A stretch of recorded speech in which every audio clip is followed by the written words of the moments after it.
Elektrikanın kiçik qəhrəmanları, avtomatlar. Bu kiçik möcüzələr elektrik əşyalarını və naqilləri qoruyur. Həm qısa qapanmada, həm də artıq yüklənmədə naqillərin qızması zamanı dövrəni açır. Bunlar kiçik görsənsə də xidmətləri böyükdür. Bu avtomatların daxili mexanizmi konstruktiv quruluşu olduğu kimi, xaricində də müəyyən yazılar və simvollar var. Bu avtomatların bir neçə kateqoriyası mövcuddur. Əsasən məişət tipli B və C kateqoriyalardan istifadə olunur. C kateqoriyaları avtomatlar B-lərə, B kateqoriyalı avtomatlara nisbətən biraz daha güclüdür, daha dözümlüdür. B-lər C-lərə nisbətən həssasdır. C kateqoriyalı avtomatlar ilkin qalxış gücündə olan mühərrikli elektrik cihazları üçün nəzərdə tutulub. Məsələn, məişət tipli evlərdə kondisionerlərə C qoyulur.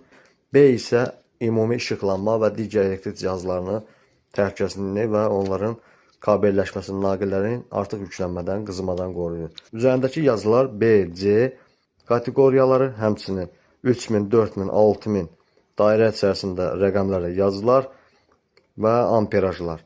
Məsələn, C25, C kateqoriyalı 25 amper, buradakı 3000 isə 3 kiloamper, yəni maksimal qırma cəryanını bildirir. Yəni ki, bu avtomatın daxilindəki mexanizmin konstruktiv quruluşu, gücü, üzərindən keçən qısa qapanma cəryanının 25 amperlə 3000 amper şiddətindəki qısa qapanma anında bu avtomat dövrəni kəsə bilər.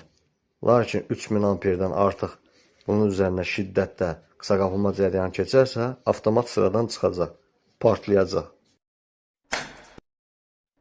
İndi isə bu kiçik qəhrəmanın necə böyük möcüzələr yaratdığını daxilinə baxaraq anlaya bilərik. Daxili mexanizmdən görmək olar. Elektrik dövrə mühafizə açarları, avtomatlar, MCB, Mixture Circuit Breaker adlanan bu cihazların daxilindəki konstruktiv quruluşunda hansı hissələr mövcuddur? Daxili mexanizmlə xarici əlaqələndirilən əl ilə istifadə etmək üçün mexanizmi vardır. Qısa qapanma anında maqnit sahəsi yaradan solenoid maqnit bobin və 2 ədəd sabit və qeyri-sabit kontaktlar mövcuddur. Qısa qapanma anında və qızmada sistemi ayıran purjun yay sistemi və bimetal elementli tel qoyulmuşdur. Qızmada gərilib və düzələn bir elementdir. Burada isə söndürücü qövs qəfəsi. Yəni, qısa qapanma anında bobin işə düşüb kontaktları ayıranda yaranan qövs, qığılcımlar, arklar avtomatın içərisində yanğına səbəb olmasın deyə bu söndürücü qövs qəfəsində udularaq, hissələrə bölünərək həll olunur.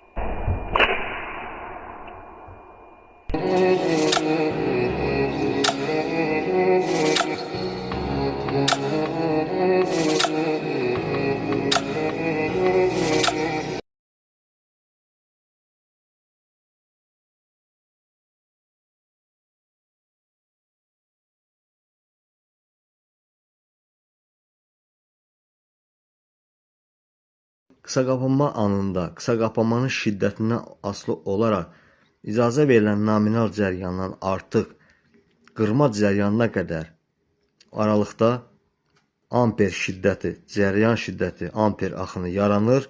Həmən şiddətdəki cəryan bobinin solenoidini keçərkən maqnit sahəsi yaradır və daxilindəki kiçik metal nüvəni hərəkətə gətirir və bu yay sisteminə toxunur, dövrən açır.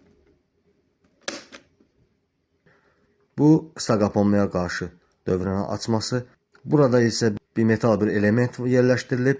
Qızma anında, yəni naqildə isinmə olarsa, artıq yüklənmə olarsa, bu bimetal element gərilərək bu purjunu yay sistemini kənara dartır. Beləliklə yenə də bu mexanizm dövrəni açır. Və bu sözləri çox eşitmişik. Avtomatlar düzgün seçilərsə problem yoxdur. Bəs bu düzgün seçilmə necə olur? Təbii ki, bunun da ohm qanunlarına görə hesablama düsturları var, amperajların təyini. Bu tərz videoların davamını gəlməyini istəyirsinizsə, videoları bəyənin, kanalıma abunə olun.